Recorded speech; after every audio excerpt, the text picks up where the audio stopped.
I'm losing my shit a little bit. I will not hold you. In a broader sense, how we got here has many factors. Chief among them, white folks never learn their lesson. And culturally, we spend far too much time insulating white folks and honestly all non-black people from their racial guilt at its highest form in order to keep a chain of communication open with them. And that has always been a mistake. Because if we were allowed to have honest, historically supported conversations about what conflict is being reconciled with in the American context, we would have to be talking about transatlantic slavery. We would have to be talking about Reconstruction. We would have to be talking about the plantation, which no one wants to talk about because it was decided along the way that if we center the reality of the conflict we are all living in, then that must mean you are excusing the harm other groups are experiencing within this conflict. I'm going to have a couple videos in the caption, one from last winter when I said we were ultimately reconciling with a post-Reconstruction black-white racial conflict, and everyone in the middle was collateral in the sense that you need the brown out of here in order to relitigate a racial caste system reminiscent of that of the plantation, which is the ultimate aim of American white Christian nationalism because it was birthed around conflicts related to enslavement. And they chewed me up for that a little bit.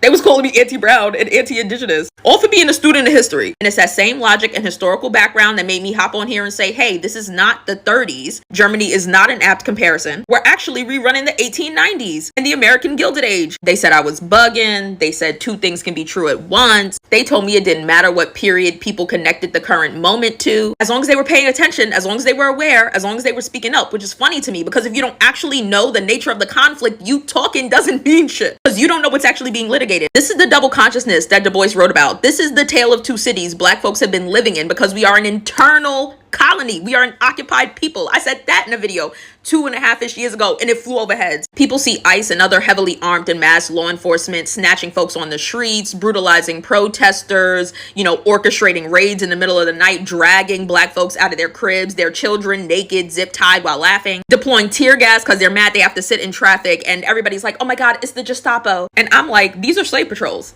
Police were literally birthed out of slave patrols. Running up in people's shit in the middle of the night, brutalizing black folks and dipping, that's night rider activity. People talk about white Christian nationalism, Project 2025. And I'm like, fun fact, the first American white Christian national organization in the country was the Klan, which was founded immediately after emancipation and the start of Reconstruction. The Southern Baptist Convention, where a lot of the stars of white Christian nationalism come out of, think like the Jerry Falwells, where a lot of these conservative think tanks and leaders in the religious right come out of, was birthed in the 1840s in response to enslavement. The Baptist Church had a national convention that splintered because of stances on enslavement, where a lot of northern churches pushed for abolition and southern churches preached that it was their mandate by God. And it's the children of the Southern Baptist Convention and movement who go on to be the evangelicals who push for anti-abortion rhetoric and laws because they had to shift issues after Brown v. Board of Ed and they were not legally allowed to segregate religious institutions and colleges anymore. Having this extreme anti-abortion stance is a novel concept within the Christian church. For a long time,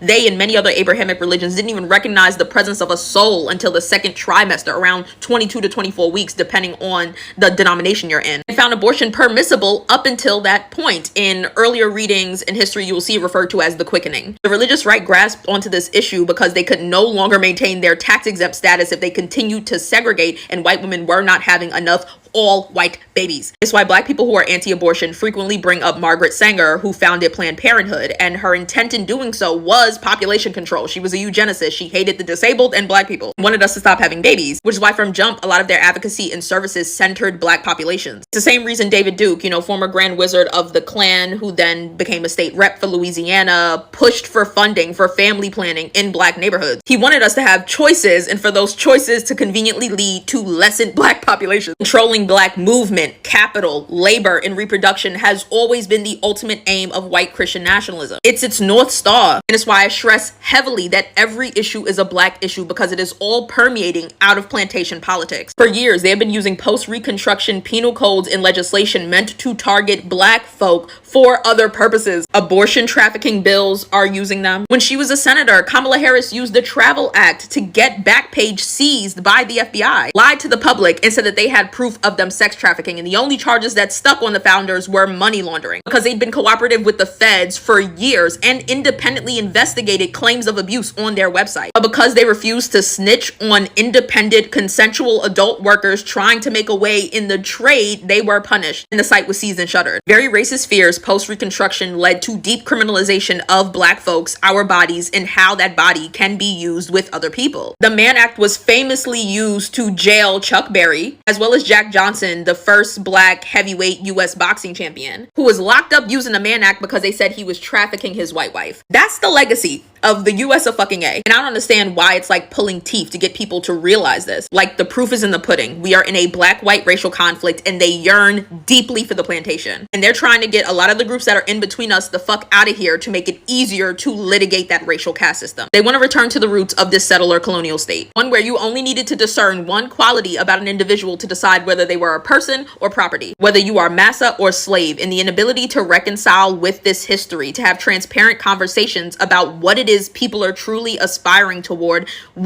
All of us are going to end up on the technological plantation, actually already there, but that's another conversation, with a shortened pathway to get out, because people are offended when you remind them the harm that comes to them sometimes isn't the final step, and that the goal is something else that they have a very complicated relationship with, because the existence of hierarchies imply that there is a top and a bottom, and a lot of people in the groups that sit right above that bottom spot feel comfortable there and knows that truly interrogating that, challenging that, challenges them as well, and power they profess never to have against the people at the bottom. Don't nobody want to do that work. I'm not gonna lie to you, it's hard to be surprised by how absurdly evil the US operates if you have like a real functioning knowledge of chattel slavery. And this is not a dig, like, people are actively barred from better education and the totality of the horrors of chattel slavery because it allows them to like obfuscate how uniquely evil it was. This is one of the reasons why white separatists and Christian nationalists and conservatives love to bring up like, oh, there was already a slave trade, Africans were selling Africans, Arabs were selling Africans. Like, yes, there was an Arabic slave trade,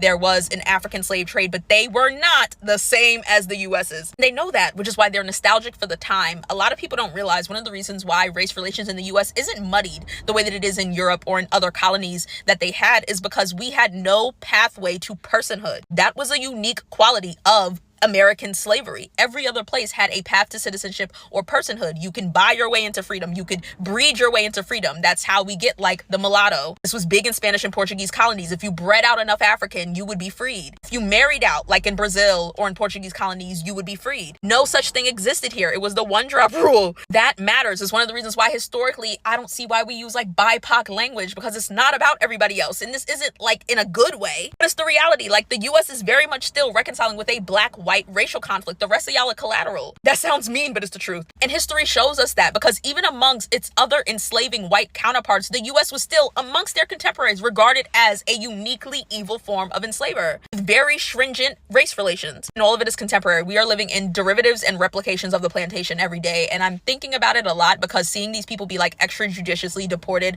whether or not they're citizens, whether or not they're here illegally, borders aren't real. I don't care about them. But you get what I mean. This like no tolerance policy of the other is like really fascinating if you know like how much work it took to maintain the power of whiteness. The fact that post-enslavement, after the Reconstruction period, they had to restructure what whiteness was because of their numbers. And it's the racial anxieties accompanied by white folks' fear of Black retaliation that led to them subsuming other groups that were not considered white into their own as a self-preservation tactic. This is where we see them giving the Irish and the Italians and the Jewish people a chance to like audition into whiteness to bulk their numbers. And this is something they've been thinking about for a long time. It's why the Great Replacement theory is literally the bedrock of conservatism. This is just a contemporary version of white enslavers being absurdly cruel and then writing in their diaries about how they fear about being killed by their like slaves at night. This is just that with Google. But one of the other reasons why they make sure that people don't know the full scope of chattel slavery in the American context is to see like where it was failed otherwise, when people would try to replicate it elsewhere. After the Civil War, tens of thousands of white enslavers took their plantations, uprooted them, and placed them in Brazil, because, not so fun fact, I guess, Brazil was the last in the West to abolish slavery. They didn't get rid of it until 1888. They were also the colony with the most enslaved Africans total. This is why the largest Black population outside of the continent of Africa is Brazil. When these white enslavers got there, again, fleeing having to get rid of their plantations, they wrote endlessly about how homesick they were, not just because of things like the climate and the fact that they weren't allowed to fully replicate the same plantations. Like, for instance, a lot of them wanted to grow cotton. You can't do that in a subtropical climate like Brazil. But explicitly, their biggest gripe with Brazil was with its race relations, because they had a freed Black black population, because Brazil, a Portuguese colony, was one where you could breed out blackness, you could buy out of enslavement. There was a path to citizenship. They were considered people there, and that was something white enslavers physically couldn't conceive of. It's quite literally what led to tens of thousands of them coming back to the States. A few successfully settled there. That's why you get the town of Americana in Brazil. That's how you get this like ethnic group considered the Confederados, which are the descendants of these previously enslavers who then started to mix with the local,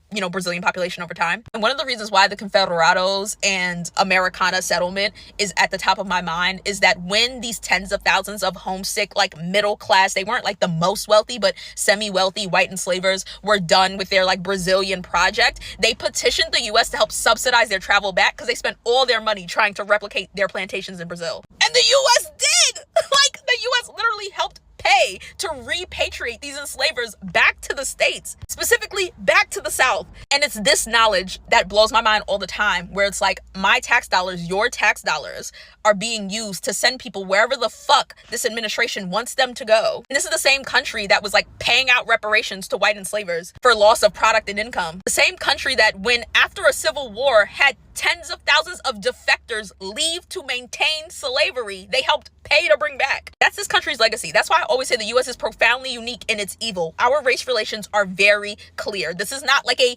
brown, black, like melting pot struggle. This is all about reminding black people our ultimate place, which is as being a proprietary force for white America. And everyone else is essentially just collateral. You have to get everyone else out because they are amongst us. But also, if there are less of the brown, less groups in between us, it'll be much easier to legislate and navigate a white-black racial caste system, which is why they are deeply nostalgic for the American past, because uniquely speaking, within the context of transatlantic slavery, we were the ones with the harshest, most violent race politic. And that's what they are seeking again. Race relations is the very reason why our left politics is considered the right in Europe. This country is soulless for a reason. And this isn't to say that Europe didn't have its problems. Again, they are the reason we had these colonies. They're a reason that many people speak Spanish, that a quarter of the world is francophone, why folks who should have never heard about a pope have Catholic names. But ultimately, this is just the pot of racial violence and terror boiling over finally post-Civil War. Because it's not enough that they didn't like punish the South. They were like actively rewarding them, giving them positions of power and telling them to just replicate what they needed quietly. And that's what happened. And we're living in the after of that. And I think if more people had a better education about the totality of chattel slavery in the American context, they would be less occupied with like preserving the perceived soul of the country and more interested in, after this shit burns down, what can we build that's better? I've been begging y'all to get woke on transatlantic slavery for so long, and Reconstruction specifically for so long, for this purpose. Because the black folks who were allowed to have this education, like, we knew time was a ticking, and the time is now. If what I'm about to say produces really strong feelings and emotions in you, I want you to sit in them and process before trying to interact with me in earnest. With that said, I really need y'all to stop with these 1930s Germany comparisons with the US. My refusal to do so has been intentional. And incidentally, I actually think it's a form of American exceptionalism, promoting people to continue this comparison between 1930s Germany and now with the current administration. When even if I conceded to that, the road would have to lead back to the same place, which is post-Reconstruction US South. The period of American history those same Germans observed to create their own ideal autocracy. The roads lead back to post-Reconstruction, regardless, and I think that needs to be centered in our understanding. And to be clear, I do not think it's intentional on people's part, but one of the problems with continuing this 30s Germany comparison is that it removes people from the fact that this is very much in line with the intentions, aims, and goals of the US, particularly since Reconstruction. Which is why back when I was under some fire in last midterms, when I said I stopped voting for presidents back in 2016 and got chewed up before there was like an uncommitted movement for it to become a more milquetoast opinion. I am a little bitter about that, I can't lie. I said y'all need to know more about Reconstruction to increase your literacy on the history of Reconstruction, because what you are seeing happen currently is what was happening right after Reconstruction. The progress we saw in that 8-year period that marked Reconstruction for Black Americans specifically has never been replicated again in US history. They've made sure of it. The Compromise of 1877 ensured it, because what? A white man wanted to be president. And in order to do so and ensure those electoral votes he needed from the South, he agreed to end Reconstruction and to pull the military that was enforcing Reconstruction out of the South. Right after that, we get Plessy v. Ferguson. Like, I need people to understand where we actually are. This is not 1930s Germany. They were eating American nachos, if you need that analogy. This is the US. This is 1880s, 1890s US. I need people to learn more about the history of this country post-Reconstruction so that they know how to actively engaged with their enemy. If all of us knew a little bit more about Reconstruction, we would understand why things between the 13th and 15th Amendment mattered most to Black Americans, how our citizenship was only guaranteed by the 14th Amendment that folks have decided now doesn't relate to us. We would understand how capitalism and corporate greed was used to consolidate power in an ethno-racial capacity. We would have a better working history of some of the most violent and large labor fights in this country. All took place between 1880 and 1900. Begging people to read The Devil in These Here Hills. Please, please, please. And it would make it so that Black folk, specifically Black Americans, understand me and other Black folk and some Black study scholars when we say we are an occupied people in an internal colony, which was the best case scenario for the American empire post-Reconstruction. We are occupied people. And it's that very reason why many realms of Black thought that concede to that say that we are inherently nationless. But considering all of the conversations in the last 2-3 months, it's not worth getting into that. The point is, I think you need to keep your eye on the US and its history. Looking at the way American fascism has been fought previously in US history is way more valuable than looking to Germany, who was heating up the American nachos. Chattel slavery was unlike any other system of enslavement in history due to its permanence, racialization, and extreme dehumanization. Unlike ancient slavery, where individuals could sometimes earn their freedom, marry into society, or hold status, American slavery was hereditary. Children born to enslaved mothers were enslaved for life, with no legal pathway to freedom. This system was codified into law, ensuring that Black people were permanently seen as property, not individuals with rights. And while some point out that Africans participated in the slave trade by selling captives to Europeans, it is crucial to recognize that the system that they contributed to was vastly different from the chattel slavery that emerged in the Americas. African societies engaged in slavery as a byproduct of war or debt, often with opportunities for eventual freedom. What Europeans created was industrialized systems that permanently dehumanized an entire race with no possibility of liberation or dignity. American slavery was explicitly racial, with Blackness itself becoming a marker of bondage. While slavery in other parts of the world often resulted from war or punishment, American chattel slavery was built on the belief that Black people were inherently inferior and suited only to servitude.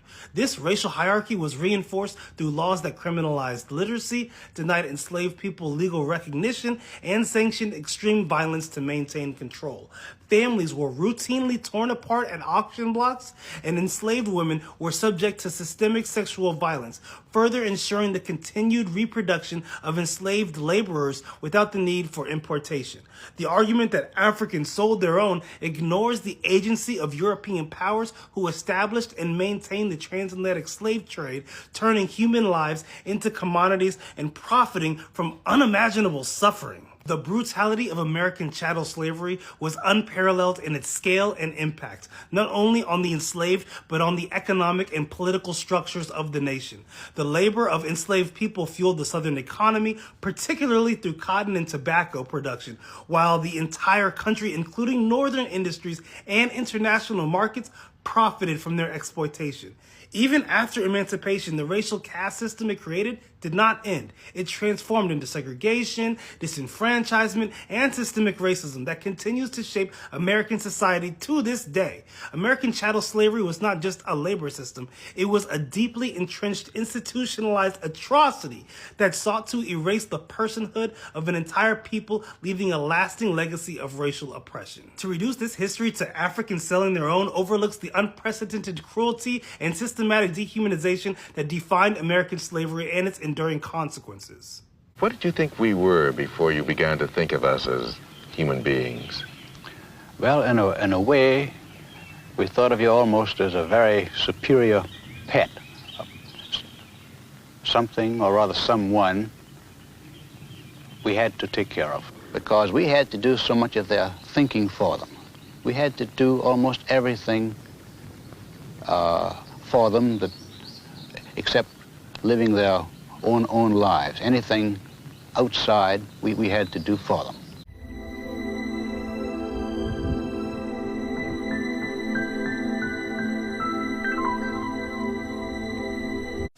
Melanated people on here just now found out that they ate Nat Turner when they caught him. What? They ate him because they thought they were going to get superpowers because he was killing them. Oh my god. They also just found out that there was different types of plantations. It wasn't just picking cotton and tobacco. They had breeding plantations where they bred us like dogs. They had fighting plantations where you would just fight all day. They had cattle plantations where they raised us like animals to eat. They made leather out of our skin. Oh my god! They made furniture out of our skin and filled it with our hair. Wait till you find out that George Washington, they told you George Washington had wooden teeth. But that's a lie. His teeth were made out of lead, mercury, and slave teeth. And horse teeth. They used to use us for extra spare body parts.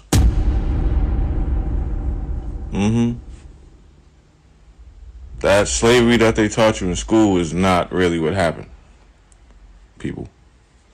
I just want y'all to know that. Is teaching white Americans how white slave owners raped, beat, humiliated, mutilated, murdered, and cannibalized their slaves. Accurate history is teaching that George Washington's false teeth were made out of his slaves' teeth. Accurate history is teaching that Abraham Lincoln may have said some words and signed some shit, but he did not physically do anything to free the slaves. The white abolitionists also often get almost total credit for freeing the slaves. I bet you've never even asked yourself what the slaves were doing to free themselves, and the answer to that is most of the fucking work, including giving the ultimatum of war. But then we get a bunch of white people mad that their kids might feel guilty if we teach real history. It's not about your white child's feelings. Teaching accurate history isn't about white people's feelings, but that does sound like something that someone who's only ever been taught a white glorifying version of history would counter with. Let her cook. Ask why we ever felt like we needed to curate a false version of what white people did and did not do to black people to begin with, and then ask yourself why white-ass politicians are verbally attacking real history by calling it slurs, which is, by default, also the act of calling black people slurs. Now, we've been talking about slavery off and on, okay? And I feel like we just jumped right into the middle when we started talking about the slave narratives, okay?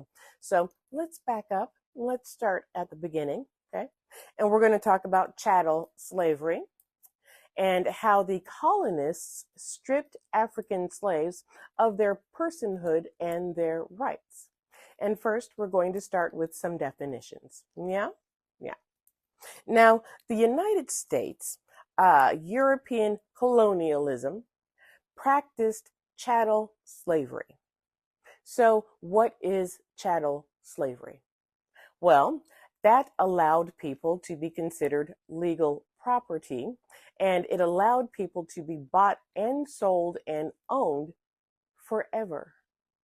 Now, for comparison, an indentured servant is a person who is contracted to work without salary for a specific number of years, usually done to pay off a loan, or it was used to pay for the voyage to the New World. That's how people were coming to the States back in the day. Okay. First, in the United States, Native Americans, they were typically the ones who were enslaved. Over time, indentured servants and Native American slaves were replaced with African slaves. From there, slavery was legalized and became something that was a for life situation. And that's when the colonists started stripping away the rights of African slaves. And we'll be using Virginia and South Carolina as the example, since they were the colonies with the largest slave populations at the time. In 1662, Virginia enacted a law that says all children born to enslaved mothers inherit her slave status. Now, this is important because originally the status would follow the father. Here's the problem. White men had a habit of violating African women, creating children who were considered black, and they were free. So by having the status follow the mother, they were now creating children who became property. Yes. In 1669, Virginia became the first colony to declare that it was not a crime to unalive an unruly slave in the ordinary course of punishment. So now, an African slave no longer has the right to protect themselves. That same year, Virginia also prohibited masters from freeing their slaves. They no longer have the right to freedom. 1682, Virginia declares that all imported black servants are slaves for life. And there goes your freedom. All the other colonies started making laws that did the same thing, differentiated black from white, and made black people slaves and made them slaves for life. In 1705, the Virginia Slave Code codifies slave status and defines slaves as real estate property. Not people, not human beings, but real estate. And then it acquitted masters who unalived slaves during punishment. And it forbid slaves and free colored peoples from physically assaulting white people. Did you pay attention to the steps they took to strip African slaves of their personhood, of their rights? Did you follow along? So yesterday, we started discussing chattel slavery and how it differed under European colonization and United States intervention, right? And we defined slavery and chattel slavery and what an enslaved person was. And then we compared it to indentured servitude. And we started talking about the laws that Virginia passed and how they stripped Africans of their personhood. Now, let's talk about South Carolina. Oh, South Carolina. Yeah. May 10th, 1740. South Carolina Assembly enacted the Bill for the Better Ordering and Governing of Negroes and Other Slaves in this province. Now, I'm pretty sure we've talked about the Negro Act of 1740. I'm pretty sure we talked about it. It codified the institution of chattel slavery in South Carolina, and it also codified the slaves' lack of access to the rights of English common law.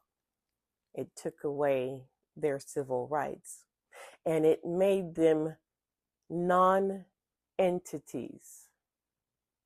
Non-entities. And it said that the unaliving of a slave by a white person was reduced to a misdemeanor, punishable by a fine. But penalties for slave crimes increased. Execution was sanctioned for plotting rebellion or running away, committing arson, or instructing other slaves in the use of poisonous plants, because they were afraid that their slaves were poisoning them. In some cases, they were. Any white person, not just slave owners, were given the authority to arrest and punish black people found in violation of the law. Slave writing was prohibited. Learning to read and write was prohibited. What else was? Drumming and playing horns for fear that these activities might awaken some revolutionary impulse was prohibited. In 1822, Denmark Vesey was accused of organizing a massive slave uprising. Almost 40 slaves, including Vesey, are executed. Others are sold out of state. And because of Denmark Vesey, South Carolina, passed a law stating that contact between slaves and free black sailors was prohibited. And as part of the Negro Seamen Act, they jailed free black sailors while their ships were in South Carolina ports. They jailed free black sailors while their ships were in South Carolina ports. Yeah. And in 1851, the General Assembly outlawed manumission, freeing of slaves, as a measure to cut down on the number of free people of color in the state. They didn't want free people in the state, so they said, let's not free any of the slaves. Yeah.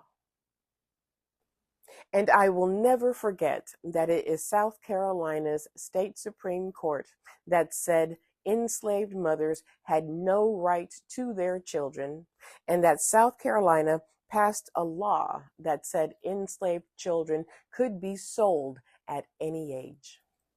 Now, we only talked about South Carolina and Virginia over the last 2 days, but the other colonies, including the ones in the North, they did something similar. They first legalized slavery, distinguished between black and white, and said that black people would be the slaves and that they would be slaves for life. Said that it is illegal to free slaves. Said that children would take the status of the mother, ensuring that the children born of black women would be property. And then they started stripping away their rights. No rights to protect yourselves from harm or even unaliving.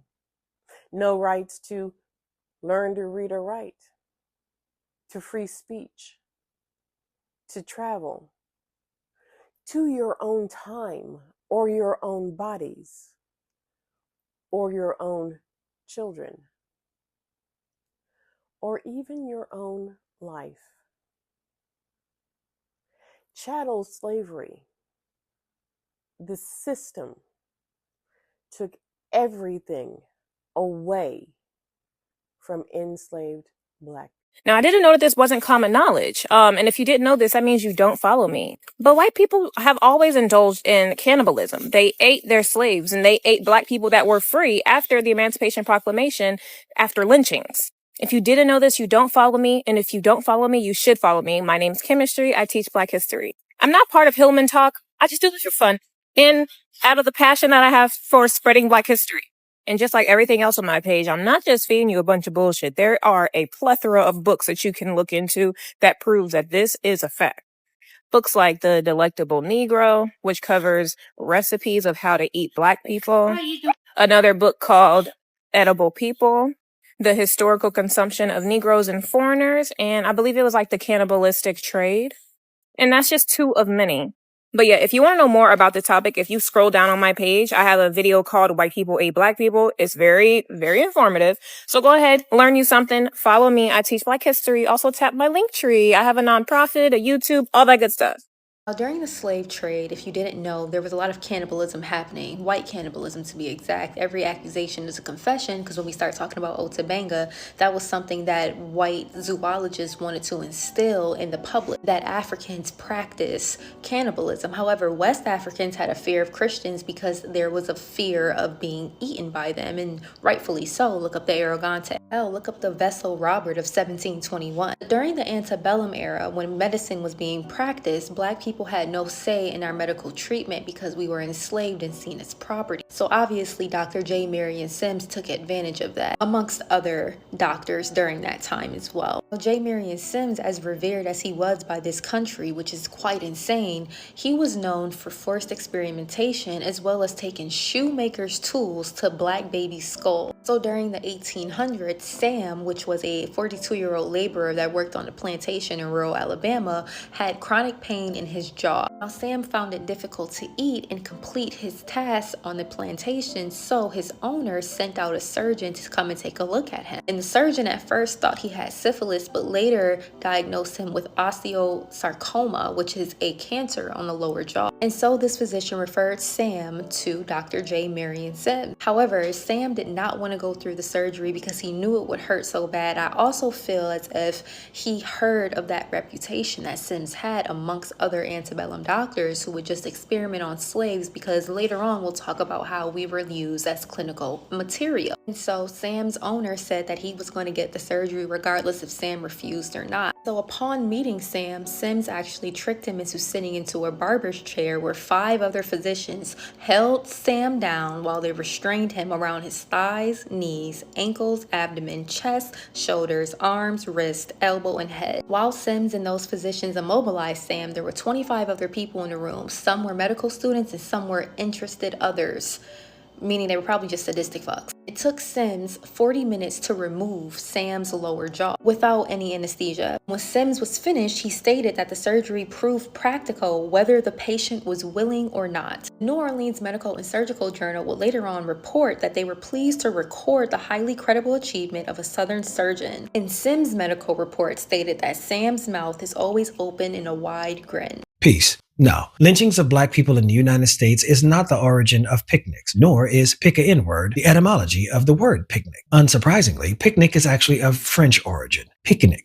And picnic isn't recorded in the English language until about the 1800s, with a similar meaning to modern-day picnics, a social gathering involving food. That said, there is a gory intersection between picnics and lynchings. You see, for white America, lynchings were once a source of social festivities. Quite literally. There were even instances of a condemned black man being paraded around on a float before being tortured and burned alive to death. Food and souvenirs were sold at these events, including bits of the condemned black bodies that were desecrated for trinkets and even consumption. Yes, at times white lynch mobs would even cannibalize the tortured remains of black people they murdered. So racist lynchings being the origin of picnics and pick a N-word being the etymology of the word picnic is untrue. But the reason so many people, particularly black people, believe it is because of a gruesome truth. We outcha. Let's talk about one of the ugliest, most dehumanizing stories in American history. The way people used to talk about black babies being used as alligator bait. Because that isn't just some wild urban legend or some folklore to laugh off.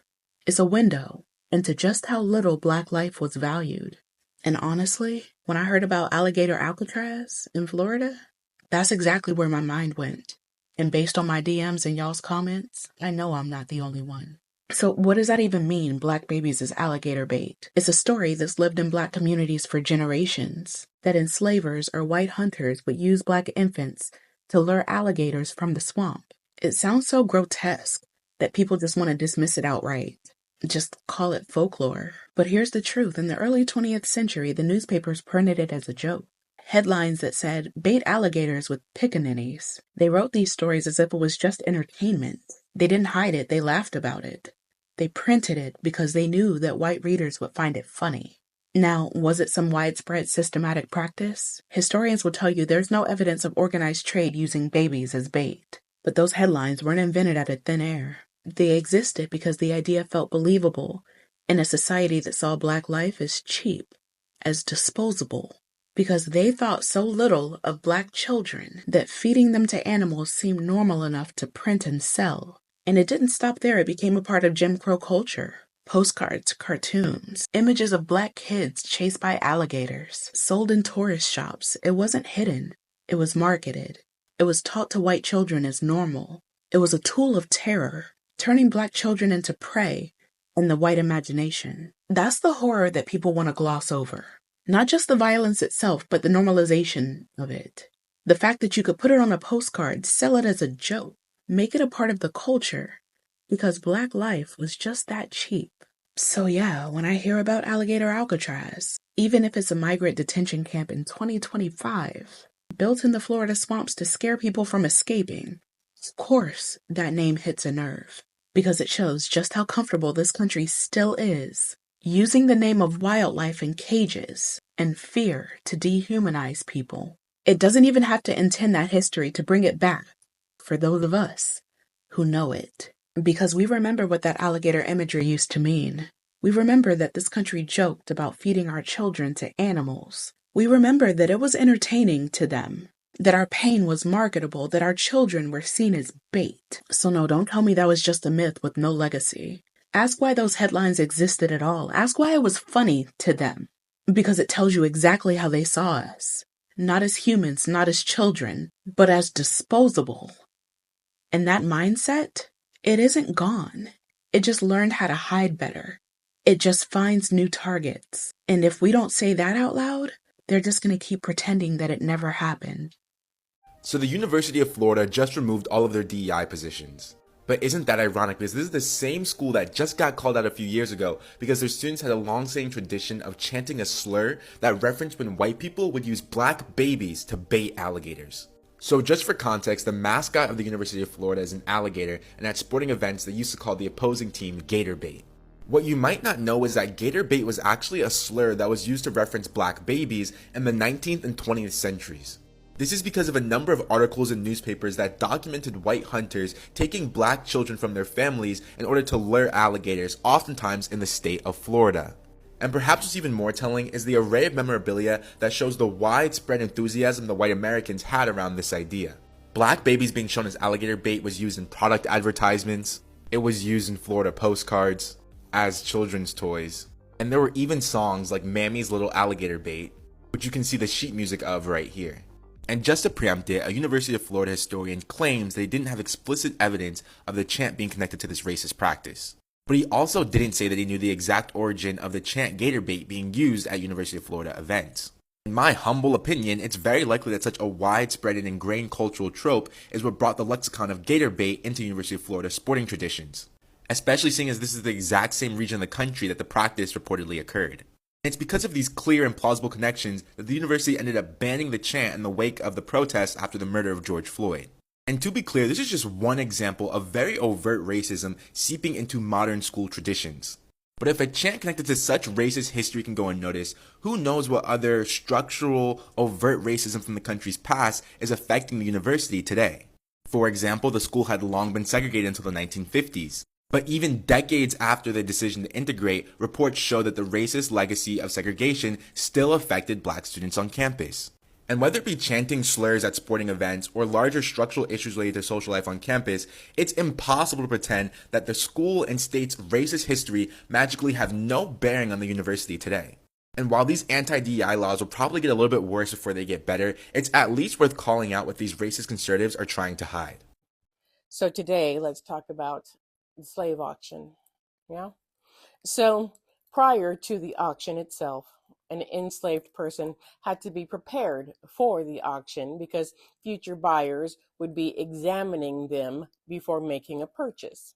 So the goal was to make them look healthy because a lot of times they are going straight from the boat where they have spent however many months crammed in the depths of the boat, going straight from the boat to the auction.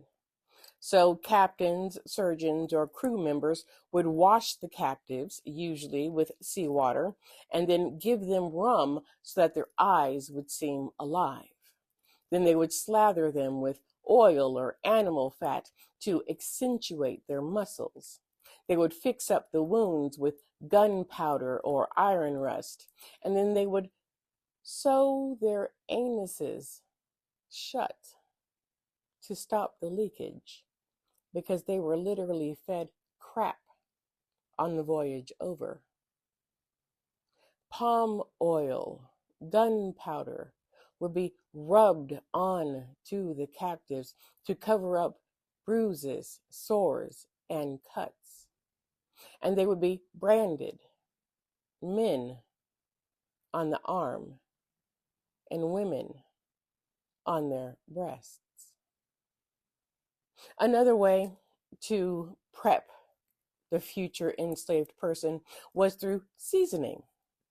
This was a period of adjustment where merchants and traders conditioned future enslaved individuals so they could get used to their new life on plantations.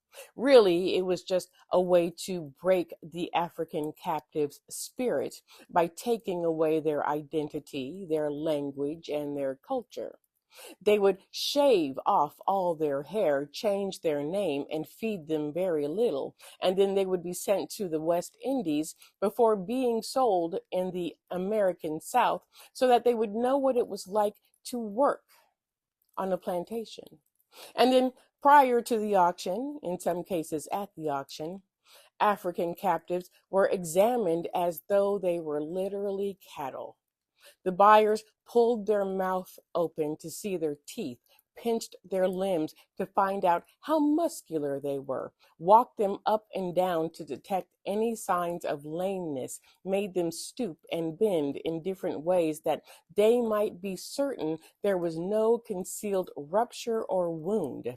And we've talked about how women had their breasts poked and prodded, and how they were taken somewhere private for inspection.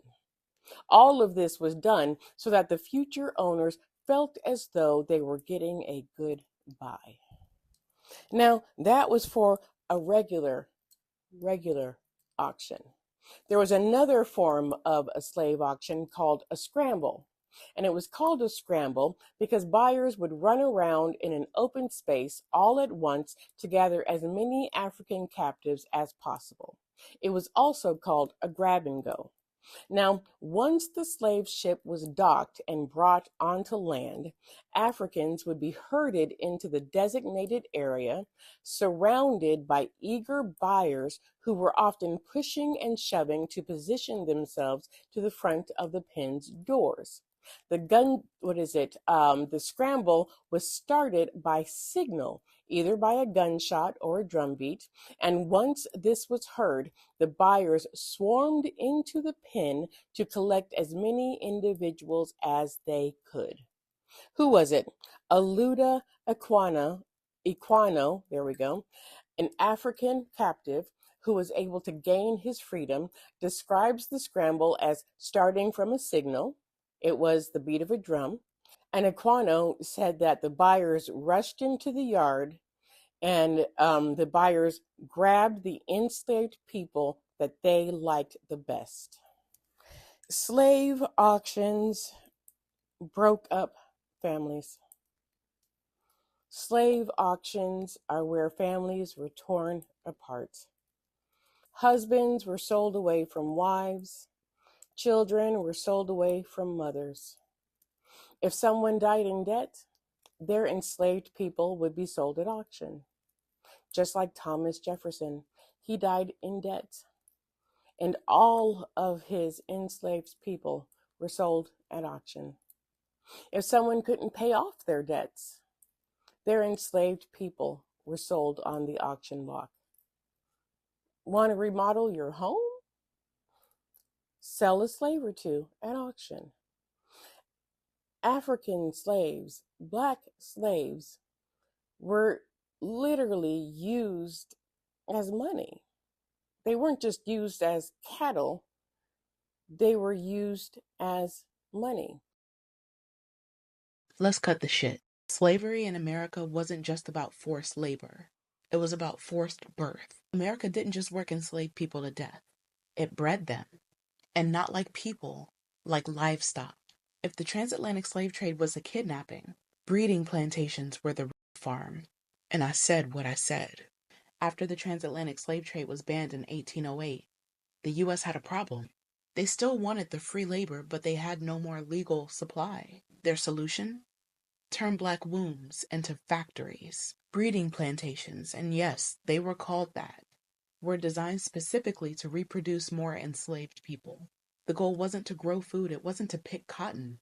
It was to force women to give birth to more product. Because that's what we were. Product. Black women weren't seen as mothers. They were uteruses with a resale value. Their fertility, that was the commodity. And their babies, assets on a ledger. Let's be real. This was organized Some enslavers forced women to have 10, 12, 15 children, not out of love, but out of cold-blooded capitalism. Some kept track of their pregnancies like breeding dogs. Black girls, as young as 13, were to kickstart their production. If they couldn't reproduce, they were often whipped, sold, or killed. And don't you dare forget about the men. Black men were used as studs. That's literally the word they used. They were, too, forced to mate with women chosen by their enslaver, sometimes their own family, sometimes multiple women in a row. Consent was a fantasy, trauma was the norm, and the goal was always profit. Virginia, Maryland, and parts of North Carolina became baby farms for the Deep South. And once those babies hit a certain age, they were sold down the river, often with chains still attached to their mother's arms. This is the legacy that birthed America's wealth. Families like the Talos, the Ball family, and others made millions off of children born from these violent systems. Wall Street was built to insure and trade these bodies. And if you're wondering why Black women still aren't believed about our pain, why we're 3 times more likely to die in childbirth, this is the root. Doctors experimented on those same women without anesthesia. Gynecology was literally founded on the abuse of Black wombs. So no, slavery wasn't just labor. It was a full-blown human breeding industry. And if that makes you uncomfortable, it should, because America wasn't built by accident. It was built with intentional, systemic, with generational torture passed off as policy. And the fact that you can visit some of these plantations today and see wedding venues instead of crime scenes, that tells you everything about what this country values. Not justice, not truth, just comfort for white folks. But we're not going to be quiet about it. We're not going to soften the language anymore. And we're not going to let the history die just because they're ashamed of it. This happened, and now they're going to hear about it every damn time we speak. So forced reproduction is making sure that enslaved women are continuously giving birth, those that are in the age range of being fertile. Enslavers waited to find out when a young girl had her first menstrual cycle. They were like literally wanting to know. Sometimes they would force people to have relations, and they would say that we've selected you two to breed with one another. And imagine for a woman and a man, if they have other partners, that they are considered that's their husband or their wife. The enslaver didn't care about that. They were looking at the body, the stock, the physique, all of that. They literally paired 2 people up, locked them in a cabin, and said, until we see evidence of pregnancy, you're going to be whipped 30 lashes a day. It's unspeakable. It is. And yet we have to speak about it. We have to speak about it because we haven't. People are in denial at how prevalent this was. And I think to even say that this was breeding is an important statement to make. Yes. Because the construct of race made Black women's children innately enslavable, enslavers were assured a profit with every birth. And that assurance became even more important in 1808 after Congress banned the importation of Africans to the United States. With the supply of newly enslaved people from Africa cut off, enslavers had to rely on a single source to replenish their essential labor force, the wombs of Black women. The numbers are staggering. In 1790, the first United States Census counted just under 700,000 enslaved people. By 1860, despite the congressional ban that had been in place for more than half a century, the enslaved population had blossomed to nearly 4 million. And the rape of Black women by white men played a significant role in that increase. Rape was so prevalent during slavery that today, a quarter of the genetic makeup of Black Americans can be traced back to Europe through the paternal line. Okay, let's pick up with, we were talking about people not coming back to tell, and you were about to tell me a story, an Ashanti story.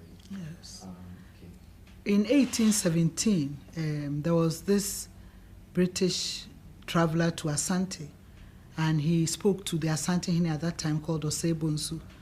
And Osei-Bonsu was asking why the British had abolished the Atlantic enslavement. Britain had passed a law in 1807, and this was 1817, and Asante was beginning to feel the effects of the Atlantic enslavement abolition, because Asante was still engaged in a lot of warfare, so there were still a lot of prisoners of war.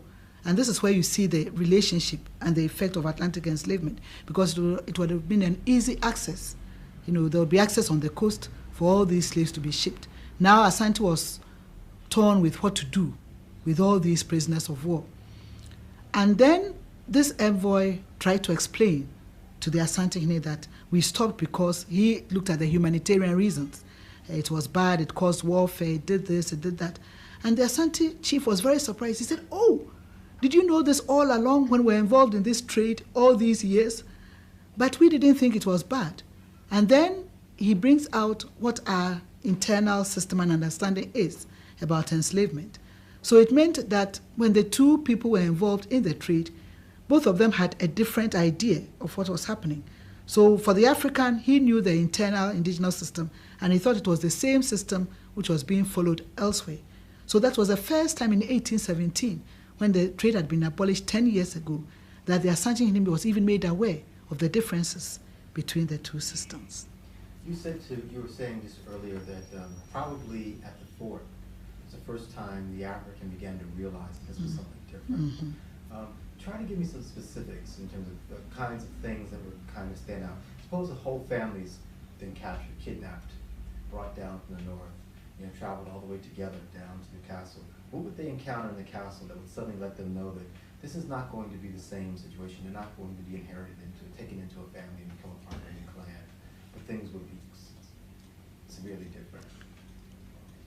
Well, if whole families are taken, for example, from the north to the coast, one of the things which will strike them is that they'll be separated. And the separation would at once tell them that something is happening, because most people who would have families would want to keep them. Because in the African sense, the more families you had, the larger the family, the better. And in terms of labor, in terms of wealth, in terms of prestige. So you wouldn't separate families, you would keep them because they were an important asset. Now you get to the fort and castle, and the first thing which is done is separation. You are not regarded as one family anymore. You are separated. Father, mother, children are all separated. And that will be the first thing.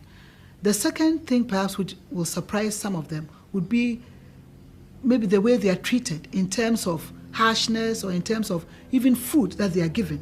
I'm sorry, yes, sound is rolling.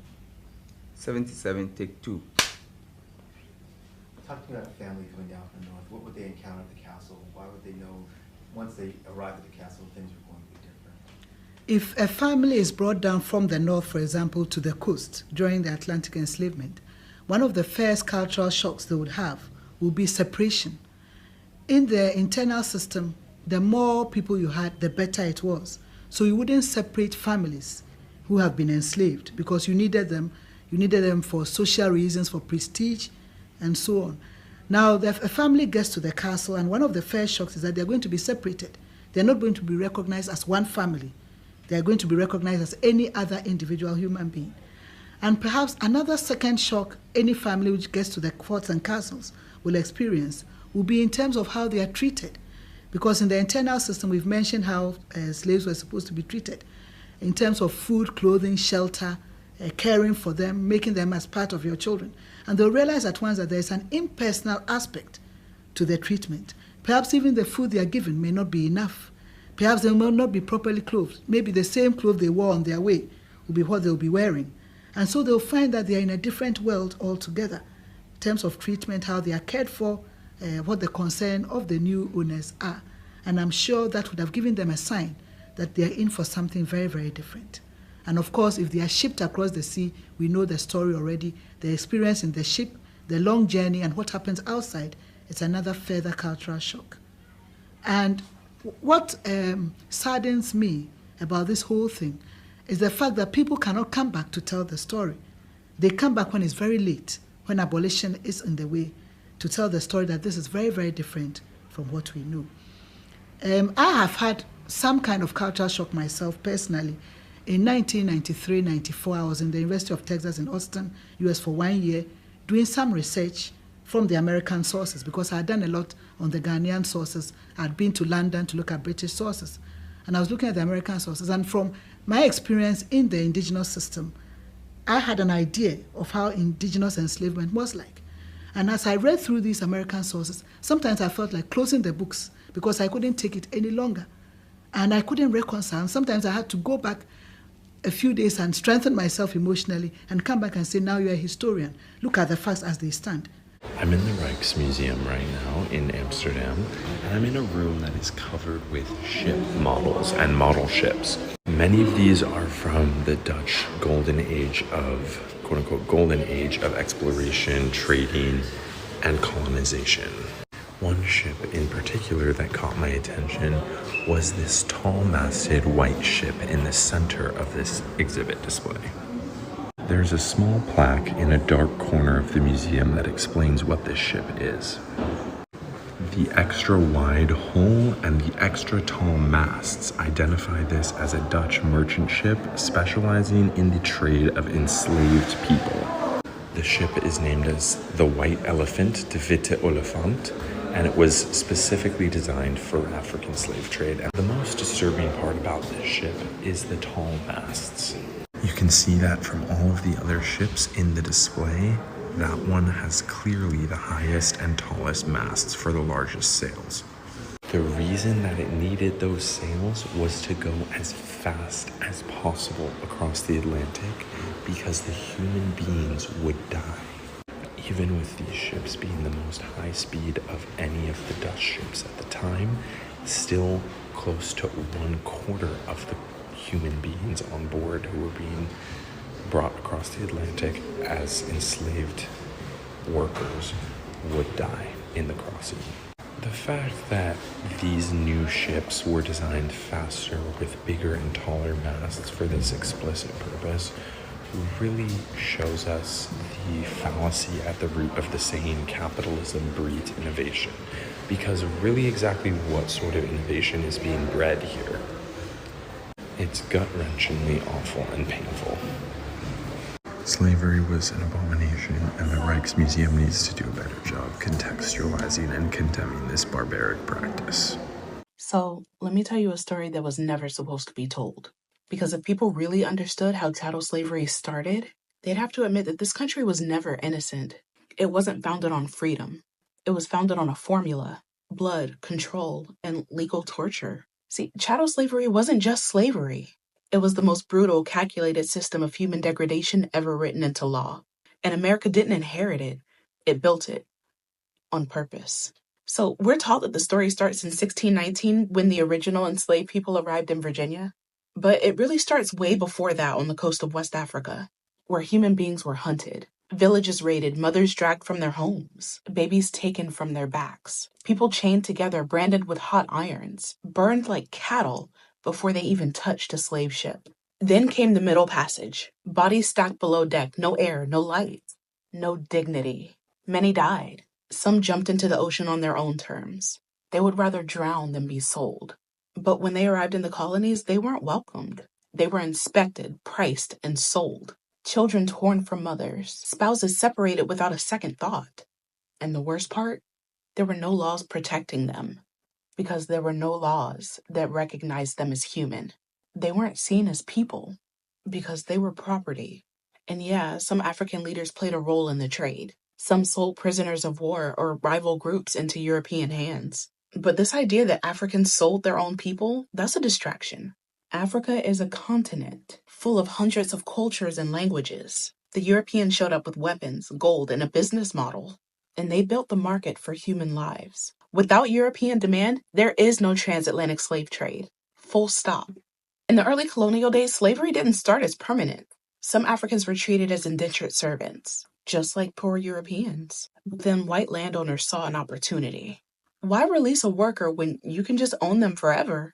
Why pay for labor when you can force women to give birth to your next generation of workers? So they changed the laws. If your mother was enslaved, you were too. No exceptions. Becoming Christian didn't mean freedom anymore. White servants got contracts and land. Black people got lifelong bondage.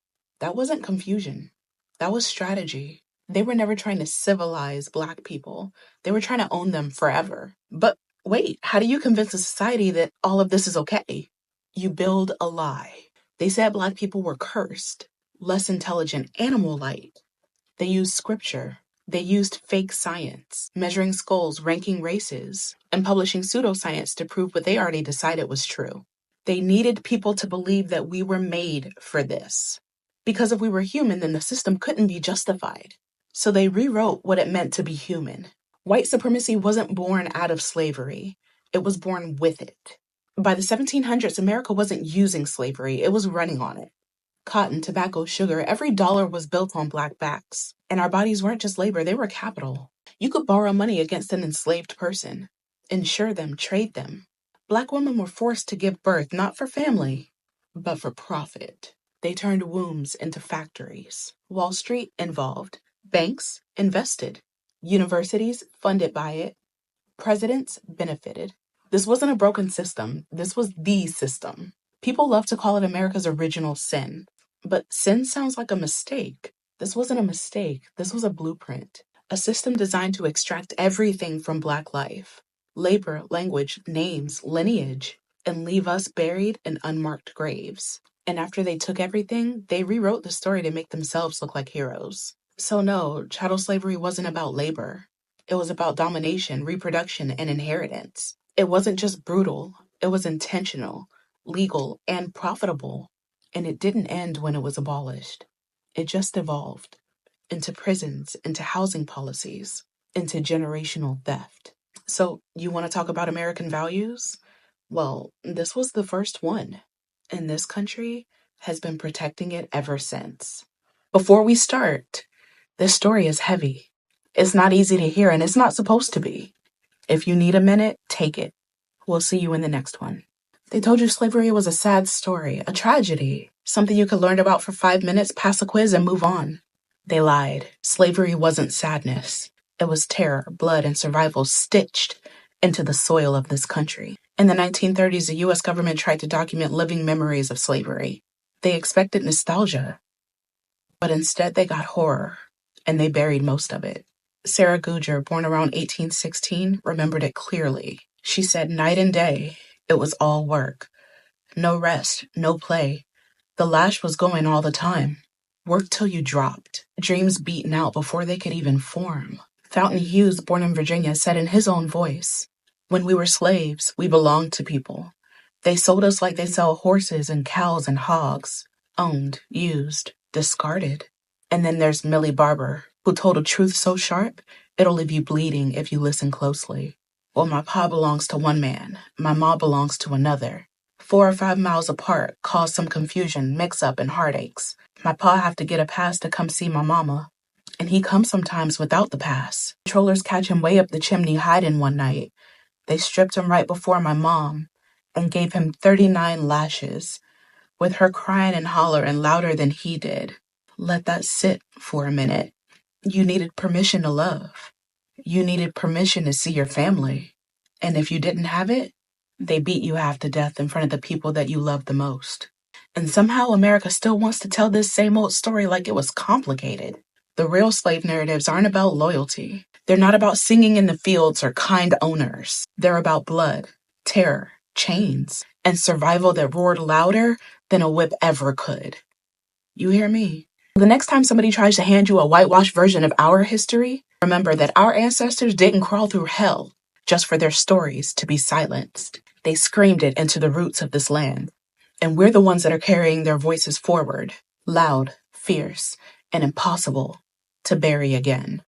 U.S. churches were full-fledged stakeholders in slavery. Episcopal, Presbyterian, Baptist, Methodist. Major denominations owned enslaved people, rented them out, and in some cases, they confined them in jail-like pens beneath or beside their sanctuaries, while white Christians prayed upstairs.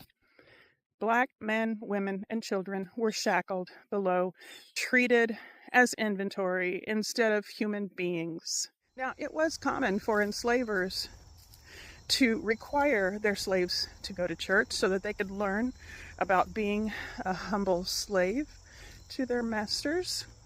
But these people held in the pens below were livestock waiting to be sold, being punished, who knows what. Georgetown University's Jesuit priests sold 272 enslaved people in 1838 to pay off school debts. In Charleston, St. Philip's, and St. Michael's, they forced black attendees into upper galleries while white parishioners sat in comfort below. Methodist ministers in the South regularly enslaved people as personal property. And of course, many ministers in the South enslaved people as personal property. Southern Baptists split from Northern Baptists in 1845 for one reason: to defend their right to keep enslaved people. Churches built slave galleries to force enslaved people to attend services, but not sit with white people. And the sermons told them to obey their masters. But the people locked in the church pens, they weren't taken upstairs to worship. They were confined like livestock. They were waiting to be sold, rented, or punished. The church baptized enslaved people. They preached a lot about obedience, and they promised them life after death in heaven, while profiting from their stolen lives on earth. This is white history, and white Christians especially need to own it. My username works as my address in case I disappear. Get curious. In 1935, W.E.B. Du Bois identified the psychological wage of whiteness. Trump's been selling the same fake paycheck ever since. W.E.B. Du Bois wrote in Black Reconstruction in America that after the Civil War, poor white people didn't get money or land. What they got was status. The police, courts, public schools, social space all treated them better just because they were white. That's the psychological wage of whiteness. It didn't fill their bellies, but it made them feel superior. And that feeling kept them from uniting with black people against the wealthy elite who were exploiting both groups. Fast forward to today. My working class relatives still vote for Trump.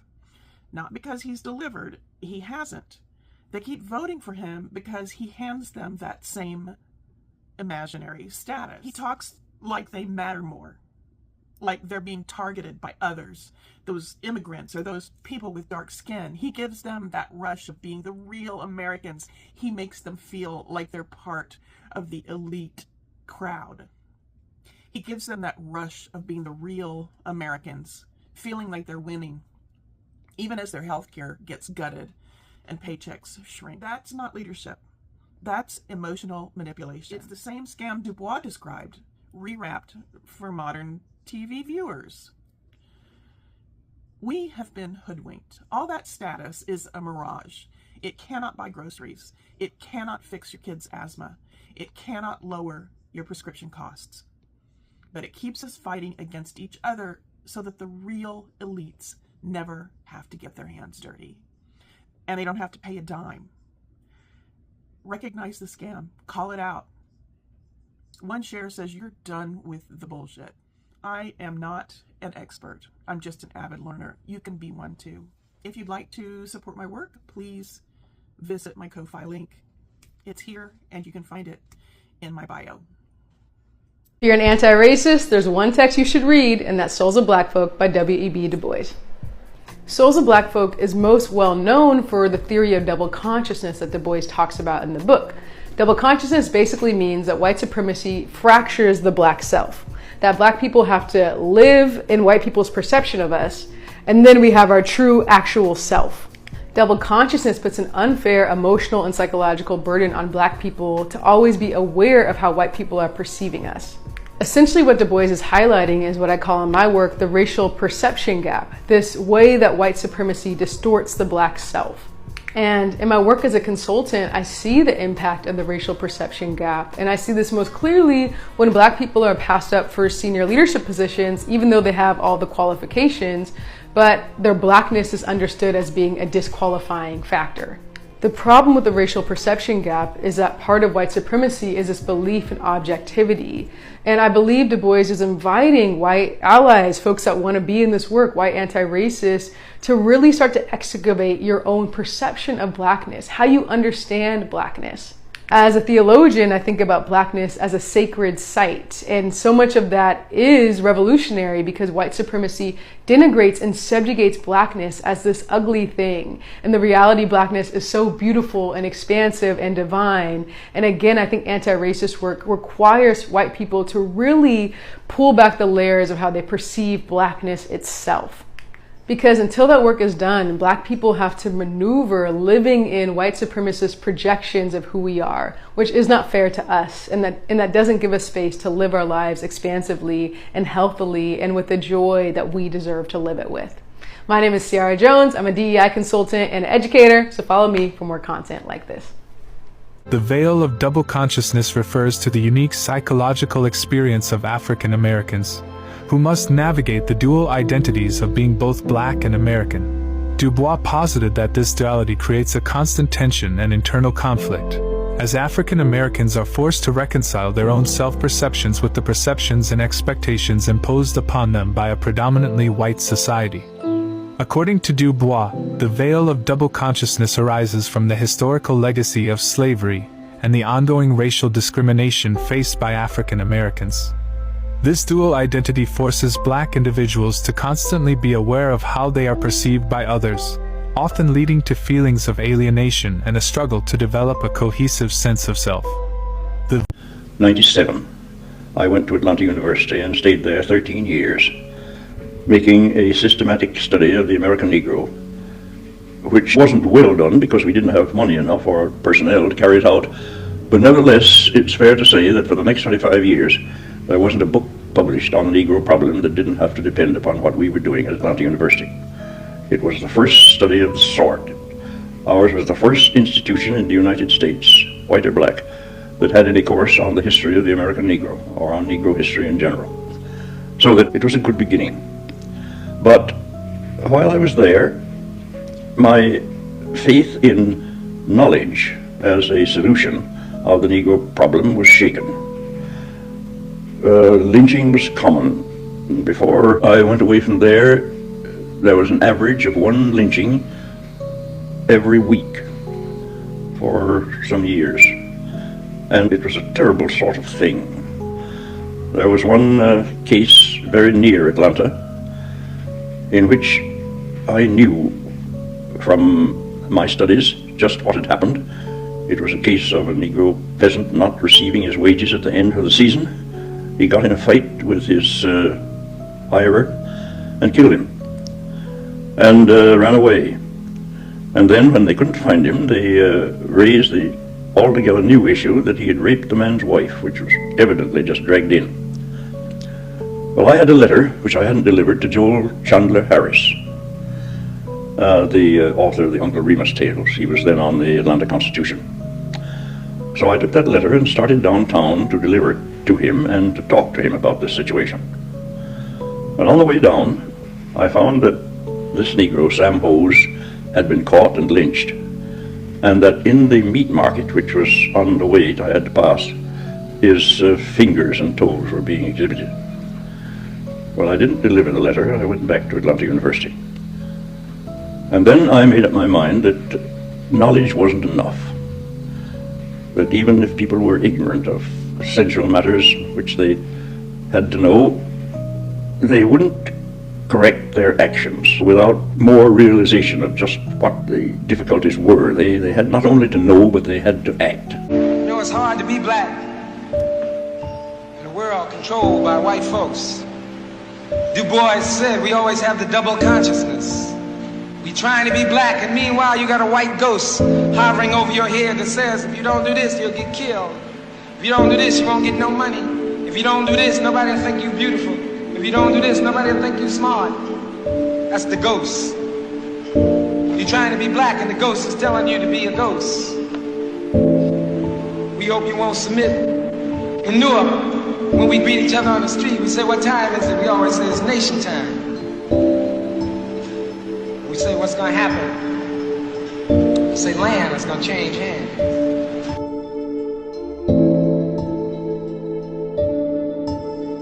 W.B. Du Bois' concept of the veil of double consciousness is a powerful and insightful exploration of the unique psychological experiences of African Americans as they navigate the dual identities of being both Black and American.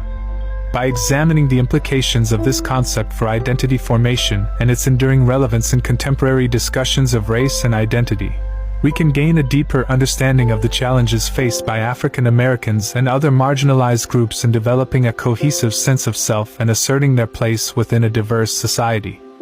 Ultimately, the veil of double consciousness serves as a critical lens through which to examine the complex interplay of identity, perception, and societal expectations, and to promote greater empathy and understanding across racial and cultural divides.